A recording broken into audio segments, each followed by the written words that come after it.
¿Qué tienen en común unos globos que se desinflan, unas bolas de billar que chocan entre sí, la Tierra y la Luna, un cohete que despega, la aurora boreal, la olla a presión donde cocina los frijoles, la estufa que calienta la olla a presión donde cocina los frijoles? ¿Qué tienen en común?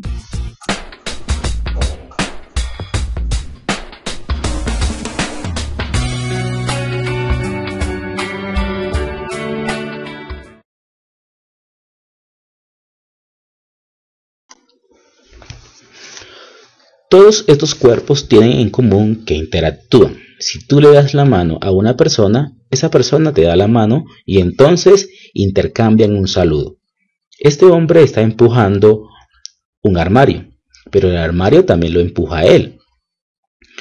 Si un balón se deforma al tocar tu cara también se deforma al tocar el balón. Un grupo de amigos están tirando de la cuerda y entonces, si la cuerda se rompe, es muy probable que los amigos se vayan al suelo. Fue Isaac Newton, uno de los principales personajes de la historia de la física, quien brindó explicación a las interacciones de los cuerpos. Posteriormente, llegó Henry Cavendish con su famosa balanza, la balanza de Cavendish, quien pretendió medir la densidad de la Tierra. Hoy vamos a utilizar su balanza para generar explicación acerca de la interacción de los objetos. Antes de decir cualquier otra cosa, tenemos que advertir que Cavendish no estaba buscando medir la constante de gravitación universal que se encuentra en la ecuación de Newton, sino que estaba tratando de medir la densidad de la Tierra. Hoy día se utiliza la balanza de Cavendish para medir la constante de gravitación de la Tierra más que su densidad. Por eso mucha gente cree que la balanza de Cavendish fue diseñada para medir la constante de Newton, pero eso no fue así. Nosotros vamos a utilizarla para mirar las interacciones, en este caso interacciones gravitacionales. Veamos en qué consiste la balanza. Esta balanza está constituida por dos grandes esferas de plomo y dos esferas pequeñas que pueden ser de plomo o de bronce. Estas dos últimas esferas pequeñas están pendientes, están colgando de un hilo de torsión. El hilo de torsión tiene un espejo y a ese espejo le va a llegar un rayo de luz, de tal manera que en condiciones normales el rayo de luz llega a un punto. Luego acercamos las grandes bolas de plomo y la balanza gira un poco, un ángulo phi. Ese pequeño giro es el que nos interesa. Vamos a prestar atención a ese giro. Imagínense por un momento que su profesor de física le realiza la siguiente pregunta: ¿qué harían ustedes o cómo harían ustedes para meter las dos bolas de plomo y las dos bolas de bronce en la ecuación de Newton? Pero no puede hacer. ¿Cómo meterlas? Pero ¿cómo se hace eso? ¿Cómo se pueden meter dos bolas de plomo y dos bolas de bronce en una ecuación? Pues por los métodos convencionales, pues no se puede. Pues podríamos escribir una ecuación en un papel grandote y colocar las bolas de plomo encima, pero eso no funciona. Tenemos que buscar una forma de meter esa información en esas ecuaciones. ¿Cómo lo harían? Veamos una manera de hacerlo.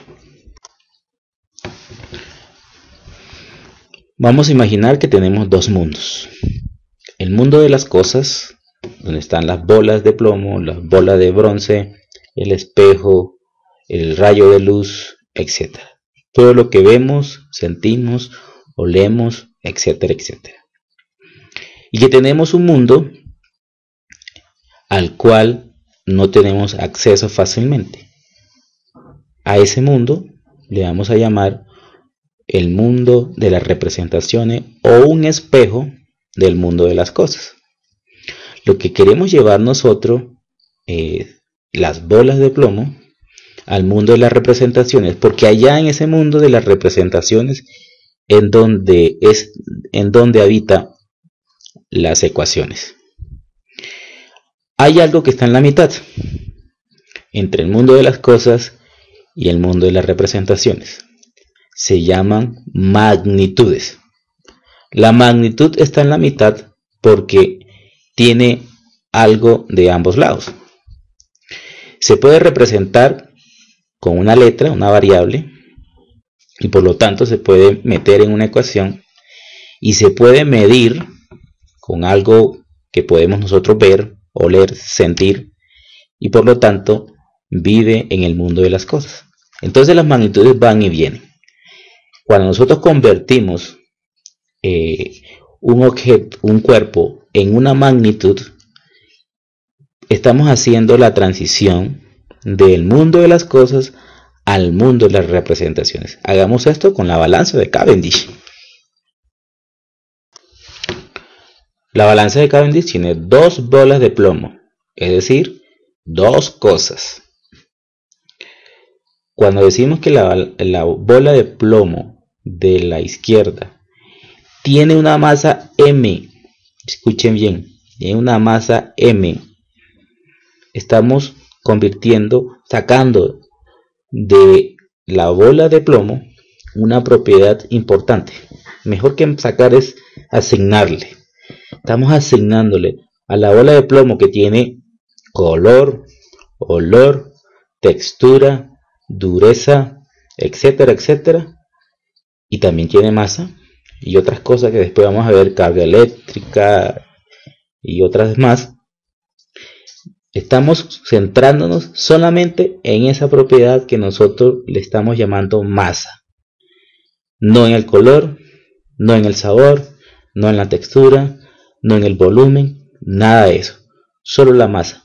Solo nos interesa la masa. Y entonces lo que antes era una bola de plomo ahora es un objeto masivo, porque solamente nos interesa su masa. Lo mismo hacemos con la otra bola que está a la derecha. Lo convertimos en un objeto masivo, es decir, un objeto que tiene masa. Note que no estoy utilizando la palabra cuerpo, ahora estoy utilizando la palabra objeto, porque yo estoy interesado en la masa y he convertido la masa en mi objeto de estudio. Por eso estoy utilizando la palabra objeto, para diferenciarlo de cuerpo, porque el cuerpo tiene color, olor, sabor, volumen, etcétera, etcétera. Pero el objeto, como que extraigo la idea principal y me intereso por eso. El objeto de estudio ahora es la masa, un objeto masivo. Y ese objeto masivo, esa magnitud, como ya dije anteriormente, se puede medir y se puede representar con una letra. Y esa letra puede ser una variable. Y entonces ahí tenemos nuestra forma de meter dos bolas de plomo en una ecuación, pasándolo por el filtro de las magnitudes. Lo mismo hacemos con las bolas pequeñitas. Nos interesamos con la masa, que tiene la M pequeña, minúscula, de masa pequeña. De esa forma metemos en las ecuaciones.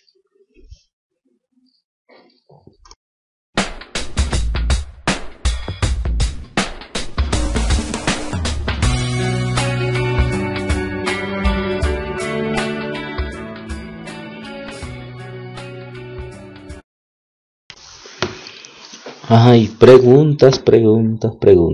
Ahora nos asalta una de ellas. ¿Cómo es el espacio por donde se mueven los objetos que estamos estudiando? Hay varias posibilidades. Puede que el espacio sea esférico, es decir, que cada línea sea un pedacito de circunferencia, o tenga forma de silla de caballo, o que definitivamente sea plano. Por ejemplo, si es esférico, trazamos un triángulo, la sumatoria de de los ángulos internos del triángulo no es 180. Es mayor que 180. Para averiguar cómo es el espacio, tenemos que hacer un ejercicio mental. Al realizar la pregunta, ¿cómo es la trayectoria que seguiría un objeto que no interactúe con nada en el universo? La respuesta es una línea recta. Miremos cómo son las distancias más cortas en los diferentes espacios que hemos visto. Esféricos, en forma de silla de caballo, o el plano de Euclides. Como la respuesta es una línea recta, y una línea recta es la distancia más corta que existe entre dos puntos en un espacio plano, entonces el espacio en la que están escritas las leyes de Newton es un espacio plano. No puede ser un espacio curvo como en la relatividad, tiene que ser plano.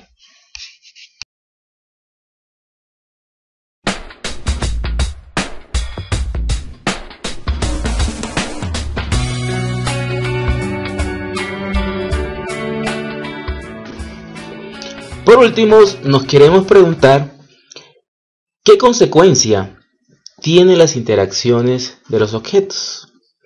Hay muchas posibilidades. Por ejemplo, al interactuar se puede producir luz, o un trueno en forma cuando hay un relámpago, o un movimiento. O veamos a estas chicas empujando un carro. Al interactuar con los objetos se pueden producir movimientos. Veamos si son capaces de empujar el carro.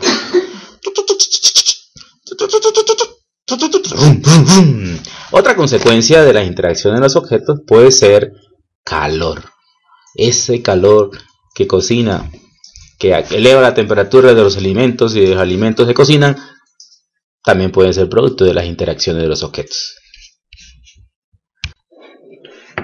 Lo que hemos dicho hasta el momento no ha sido nada más que la presentación de las tres leyes de Newton. La primera, que es la acción y reacción, que nos dice cómo interactúan los objetos. La primera, que es la ley de la inercia, nos dice cómo es el espacio en donde están los objetos. Y por último, la segunda ley nos dice, que es la ley del movimiento, que al interactuar los objetos tiene como consecuencia un movimiento. Ese es el marco en que vamos a trabajar.